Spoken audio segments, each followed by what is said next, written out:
My ex said he forgave me, but 3 years later, he told my fiancé why we really got divorced. Yeah, that's my life right now. Completely shattered because my past decided to show up uninvited. I'm Jessie, 30 years old, and what I thought was behind me just exploded in my face. It all started back in college. I was working at this local bistro called Harvest Table to pay for school when Harold started. He was this tall, super focused business major who got hired as a server too. We hit it off right away. He wasn't like other guys who just wanted to hook up. Harold actually listened when I talked, remembered my coffee order, and covered my shifts when I had big exams. After 3 months of this back-and-forth flirting thing, he finally asked me out. We were together for 7 years total. The first few years were honestly great. We moved in together after graduation, got decent starter jobs, and had this cute little apartment that we slowly filled with IKEA furniture we assembled ourselves. Looking back, those were probably our best days. Just figuring life out together, splitting cheap bottles of wine on Friday nights, dreaming about the future. When he proposed after dating for 4 years, I said yes without even thinking. Obviously, I would marry him. We had a small wedding since we were both still paying off student loans, but it was perfect for us. My parents absolutely adored Harold. My dad would constantly tell me how lucky I was to find such a solid guy. And I knew it too, at least at first. About 2 years into our marriage is when things started to change. Harold got promoted at work, which meant longer hours and more responsibility. I was stuck in the same position at my company, feeling like I was watching him move forward while I stayed still. That's when I reconnected with Alex, a guy from my marketing class in college who reached out on Facebook. It started innocent enough, just catching up over coffee when he was in town for business. But then the texts started getting more frequent, and the conversations deeper. Alex made me feel seen in a way I hadn't with Harold in months. He complimented me, asked about my dreams, and didn't seem exhausted every time I wanted to talk. I started looking forward to his messages more than coming home to my husband. I didn't plan for it to become physical, but it did. One night when Harold was on a business trip, Alex came over. I told myself it would just be drinks, just catching up. But we both knew what was happening. The affair lasted about 2 months before Harold found out. He wasn't even supposed to be home that afternoon, but he surprised me by coming back early from a conference. My phone was on the kitchen counter while I was in the shower, and a text from Alex popped up that made everything clear. The confrontation was awful. Harold had screenshots of messages, timestamps of calls. He'd been collecting evidence for at least a week before saying anything. I couldn't deny it, so I confessed to everything. I'd never seen him cry before that day. His face just crumbled, and this man who always knew what to say couldn't even form sentences. Somehow, despite all that, Harold said he wanted to try and make it work. I was shocked. Part of me had been preparing for him to kick me out. We agreed to go to marriage counseling. I deleted Alex's number, blocked him on all social media, and gave Harold complete access to my phone. We read relationship books together on Sunday mornings, had weekly check-ins about our feelings, the whole thing. His parents knew what happened, but we kept it from my family. I couldn't bear for them to know what I'd done. For a while, it seemed like we were actually healing. Harold would still get this distant look sometimes, but overall, he was trying. We were trying. After about 6 months, he said he forgave me, that he wanted to move forward and not keep bringing up the past. I was so relieved. I thought we had survived the worst thing that could happen to our marriage. I had no idea that was just the beginning of the end. About 8 months after everything with Alex, I got a call that my grandmother had passed away. The funeral was going to be in my hometown, about 5 hours away. Harold was swamped at work with this huge client project, so we agreed he would stay behind while I went to the funeral alone. The services were scheduled for Thursday and Friday, and since my parents and brother had moved away years ago, I planned to stay with my high school friend, Megan. The funeral was draining. I'd been close with my grandmother, and seeing all those relatives with their fake sympathy made everything worse. "She's in a better place," they kept saying, as if that helped anything. Thursday night, I was emotionally exhausted and just crashed at Megan's place. But by Friday evening, after the reception, I was feeling restless. All these emotions were swirling around, and I just needed to not think about death for a while. When some old friends from high school texted about meeting up at this local bar we used to sneak into as teenagers, it seemed like exactly what I needed. I told Megan I was going out for a bit. I texted Harold that I was emotionally drained and going to bed early, which wasn't completely a lie. I was drained, just not going to bed. I deliberately left my phone charging at Megan's. I told myself it was because I didn't want to worry about losing it, but honestly, I knew Harold sometimes checked my location. The bar was packed with weekend crowds, and it felt like stepping back in time. That's when I ran into Trevor, my high school boyfriend. We dated senior year before breaking up when we went to different colleges. He looked good, like, really good. He'd become a personal trainer, and it showed. We started talking, catching up on the last decade of our lives. The drinks kept coming, and the conversation got flirtier.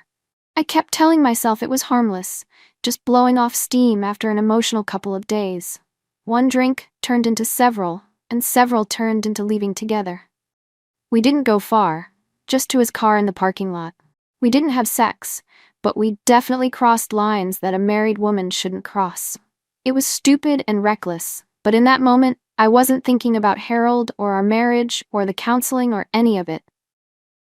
I was just thinking about feeling something other than grief and the constant guilt that had followed me since the thing with Alex. I crashed at Trevor's apartment and took an Uber back to Megan's the next morning. When I walked in, I could tell something was wrong. Megan had this look on her face. Part disappointment, part concern. She asked where I'd been all night, and I made up some story about running into friends and crashing on a couch. I don't think she believed me, but she didn't push it. I showered, packed my stuff, and texted Harold that I was heading home. The whole drive back, I practiced compartmentalizing. By the time I pulled into our driveway, I had convinced myself it wasn't a big deal. Just a one-time thing that didn't need to be mentioned. Harold and I were in a good place, finally. Why rock the boat? When I walked through the door, Harold was sitting at the kitchen table. No welcome home hug, no "how was the funeral?" Just this cold, empty stare that made my stomach drop. He knew. Somehow, he knew. "How was your night?" Harold asked, his voice eerily calm. I tried to play it casual, saying the funeral was tough, but I got through it. He didn't blink, just slid his phone across the table. There was a Facebook message open from Megan to Harold. My heart sank as I read it. She wrote that she couldn't live with herself if she didn't say something. She told him I'd gone out Friday night and never came back until morning. That she'd seen my phone sitting there all night with his text about going to bed early still on the screen. "I thought we could work through this," Harold said quietly. "I need to know exactly what happened last night." For a split second, I considered denying everything. But the evidence was right there. So I told him a version of the truth. Yes, I went out with old friends. Yes, I ran into Trevor. Yes, I spent time with him, but no, we didn't have sex. I minimized what actually happened, making it sound like just a drunken conversation and maybe some flirting. Nothing physical, nothing serious.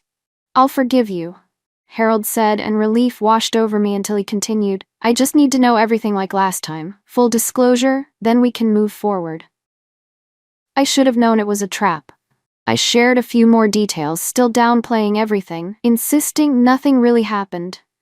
That's when Harold's composure finally broke. "You're still lying," he said, his voice cracking. "I know you didn't sleep on any friend's couch. Megan already told me you came back in the same clothes, obviously having spent the night somewhere else." Before I could respond, Harold stood up, grabbed a small overnight bag I hadn't even noticed by the door, and said, "I'm staying at my parents' tonight. I need space to think." I spent that night alone in our apartment, calling and texting him. No response. The next morning, I went to work like normal, still hoping we could talk this through when emotions weren't so high. When I came home that evening, something felt off. It took me a minute to realize what it was. Harold's laptop wasn't on the desk. His favorite coffee mug wasn't on the drying rack. I rushed to our bedroom and yanked open his dresser drawers. Empty. In a panic, I called his parents. His mom answered, her voice cold as she said, Harold doesn't want to speak with you right now. Please respect that. Before I could protest, she hung up. I found out later that while I was at work, Harold's dad had paid our landlord to terminate our lease early. Harold and his father had come with some friends and moved all of his belongings out. He'd left my stuff untouched, but everything that was his was gone. He'd even divided our shared belongings with precision, taken exactly half of our kitchen utensils, half of our towels. It was like he'd surgically removed himself from our life. 3 days later, I received divorce papers. The Harold I knew, the one who'd fought for our marriage after Alex, who'd gone to counseling and read books and practiced forgiveness, that Harold was gone. In his place was this efficient stranger who wanted nothing more than to erase me from his life as quickly and cleanly as possible. The divorce took 7 months to finalize. 7 months of me trying to reach out, trying to explain, trying to apologize. 7 months of lawyers' offices and mediation rooms, and Harold barely looking at me. His attorney was a friend of his family who took the case as a favor. Mine was expensive and kept telling me that since there were no kids or significant assets, fighting would only waste money. When it was finally over, I felt hollow. Our marriage had ended, not with some dramatic final confrontation, but with paperwork and signatures. Harold never raised his voice, never called me names. His silence was so much worse than any anger could have been. I spent the next year trying to rebuild my life. I moved to a smaller apartment across town, threw myself into my job, and slowly started going out again. My friends divided themselves pretty cleanly. Mutual friends mostly sided with Harold, which I guess I understand. I was labeled as the cheater, the villain in our story. But I was determined to move forward, to become someone better than the person who had ruined her marriage. That's when I met John. He came into the coffee shop where I'd become a regular, spilled his latte all over my laptop, and spent the next hour helping me salvage what files we could. He was different from Harold, more easygoing, always ready with a joke, the kind of guy who makes friends with baristas and remembers their names. We exchanged numbers so he could send me recommendations for data recovery services, and within a week, we were texting daily. Dating after divorce is weird. You carry all this baggage, all these lessons about what went wrong, but you're trying not to dump it on this new person. With John, I was determined to do things differently. I was honest from the start. Yes, I'd been married. Yes, it ended badly. No, I didn't want to talk about the details. He respected that boundary, never pushed for the full story. Our relationship moved quickly. Within 6 months, we were practically living together at his place. By our 1-year anniversary, we were house hunting. John was successful in real estate development, ready to settle down, and I was ready to prove to myself that I could be the partner I'd failed to be with Harold. When John proposed at his family's lake house last month, I cried happy tears. The ring was beautiful, not too flashy, exactly what I would have picked. His parents were thrilled, already talking about venue options and guest lists. My parents were cautiously happy for me, still wounded from how things had ended with Harold, whom they'd truly loved as a son. We decided on a relatively short engagement, a spring wedding next year. Just last week, we met with a wedding planner who helped us secure our dream venue. Everything was falling into place. I was finally getting my second chance. The past was behind me, and the future looked bright. Until yesterday, when John came home late from work, his face unreadable. He set his laptop on the kitchen counter and asked me to sit down. My first thought was health news. Someone was sick, maybe his mom or dad. Instead, he pulled up Facebook and turned the screen toward me. There was a message thread between John and Harold. My heart stopped. The message was dated 2 days ago. John reaching out first. "You don't know me, but I'm engaged to Jessie. I know this is probably crazy, but I was hoping you might tell me why you two got divorced. She doesn't talk about it much." Harold's response was below. "I'm not sure what Jessie has told you, but we divorced because she cheated on me. Twice. The first time, I tried to forgive her. We went to counseling, worked on rebuilding trust. The second time was when she was away for a funeral and spent the night with an ex-boyfriend. I have evidence if you want to see it, but I understand if you'd rather not." John had replied simply, "Thank you for your honesty." I stared at the screen, unable to process what I was seeing. John had gone behind my back to contact my ex-husband? Harold had just offered up the worst moments of my life to a stranger? The room seemed to spin as John asked quietly, "Is it true?" I went with, "It's complicated," trying to buy time while my mind raced. John just waited, his eyes never leaving my face. Finally, I admitted that yes, there had been infidelity in my marriage, but it was a long time ago. I was a different person now. I'd grown, learned from my mistakes. The relationship had been falling apart anyway. Harold worked too much, didn't prioritize me, didn't understand me. I threw out every justification I could think of. John listened silently, then closed his laptop. "I need some time to process this," he said. He packed a bag while I begged him to stay, to talk it through, but his mind was made up. He was going to his parents for a few days to reevaluate things. Those words sent ice through my veins. They were exactly what Harold had said before he disappeared from my life. After John left, I sat in our kitchen, staring at his laptop. I reread the messages between them, fixating on Harold's casual offer of evidence. What evidence could he possibly still have after 3 years? And why would he keep it? Was he just waiting for a chance to ruin my life again? I was furious. Harold had no right to insert himself into my new relationship. He'd moved on. Last I heard through mutual friends, he'd relocated to another state for a job. Why couldn't he just let me be happy? Why drag up ancient history? Before I could think better of it, I was dialing his number. I was shocked when he actually answered. "What the hell do you think you're doing?" I demanded, not bothering with a greeting. "Why are you trying to ruin my future?" Harold was annoyingly calm. "I'm not trying to ruin anything, Jesse. Your fiancé asked me a direct question, and I gave him an honest answer." "You had no right to tell him those things," I shouted. "That was between us. Our past is our business." "Actually," Harold replied, his voice still even, "it became John's business when you agreed to marry him without telling him the truth about yourself. He deserved to know who he was really committing to." "I'm not that person anymore," I insisted, tears streaming down my face. "I've changed, I've been in therapy, I've worked on myself."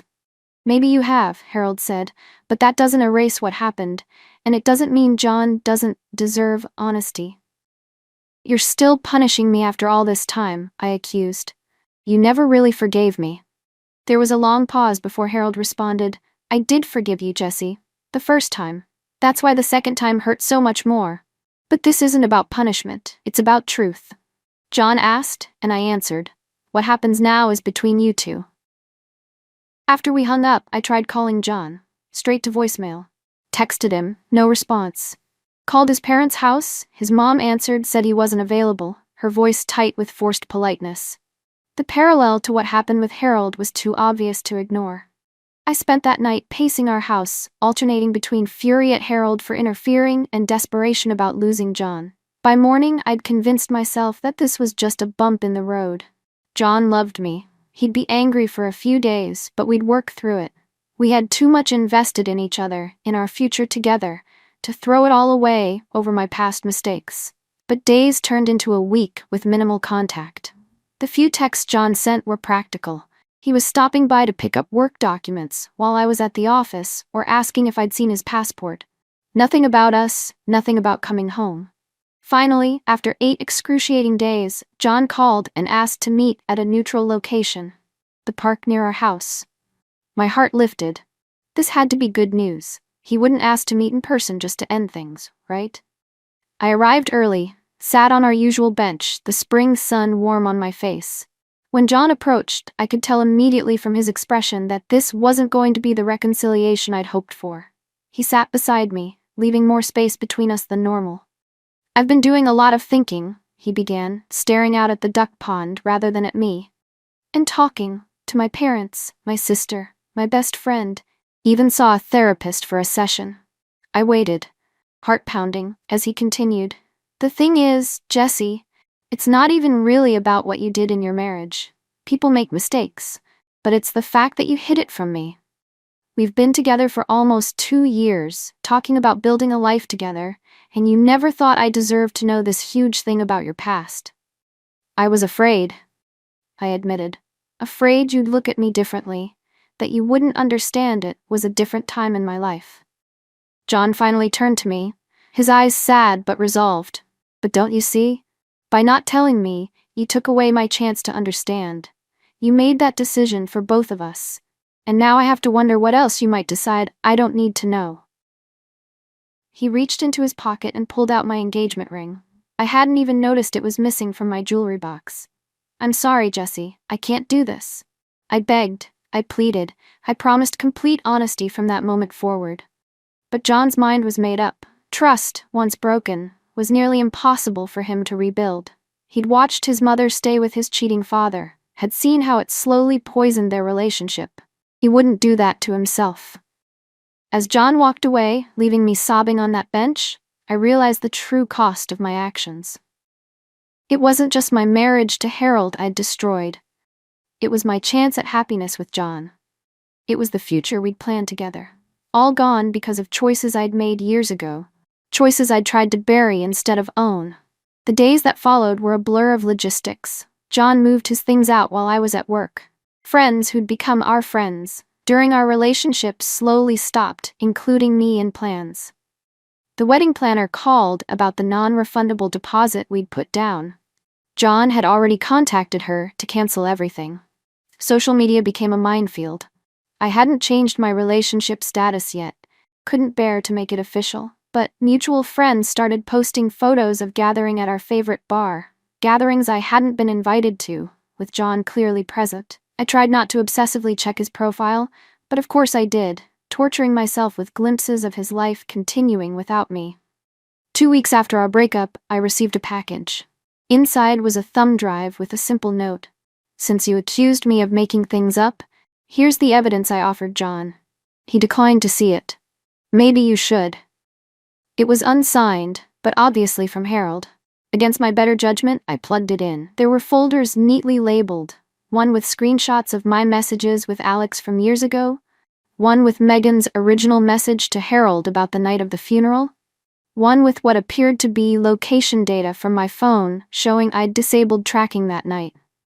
The final folder contained a single video file, security camera footage from the bar parking lot, showing me and Trevor stumbling to his car, clearly about to hook up. I didn't even know such footage existed.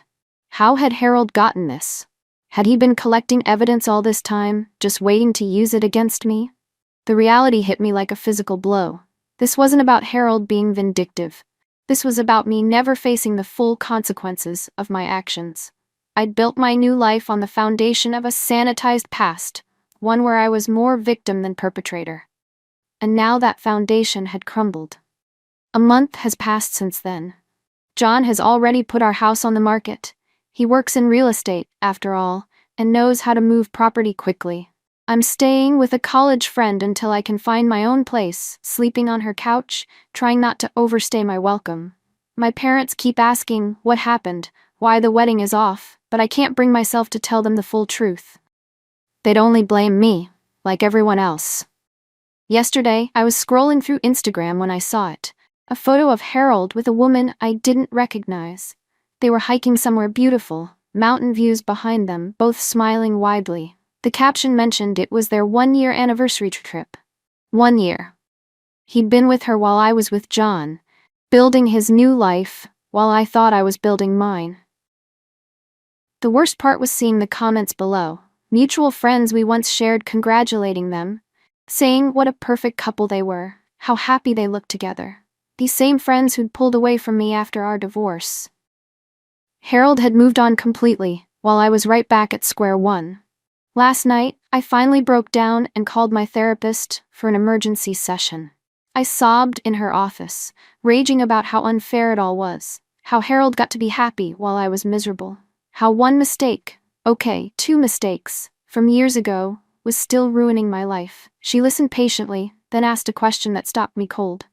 Do you really believe you've taken full responsibility for your choices? I started to say yes, of course I had. But the words died in my throat. Had I?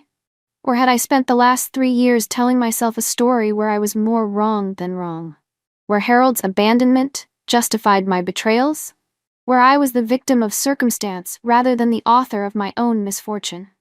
For the first time, sitting in that therapist's office, I truly faced what I'd done. Not just to Harold, but to myself. To John. I'd never fully owned up to my actions, never truly apologized without qualification or excuse. I'd been so focused on moving forward that I never properly acknowledged the pain I'd left in my wake. It doesn't change anything, this realization. John isn't coming back. My reputation among our social circle is shattered. Harold has built a new life without me. But maybe, if I can finally be honest with myself about who I've been, I have a chance to become someone different, someone better. My ex said he forgave me, but 3 years later he told my fiancé why we really got divorced. And in doing so, he forced me to face a truth I'd been running from for years, that forgiveness doesn't erase consequences, and that the past doesn't stay buried just because we wish it would. Some debts, it seems, will always come due.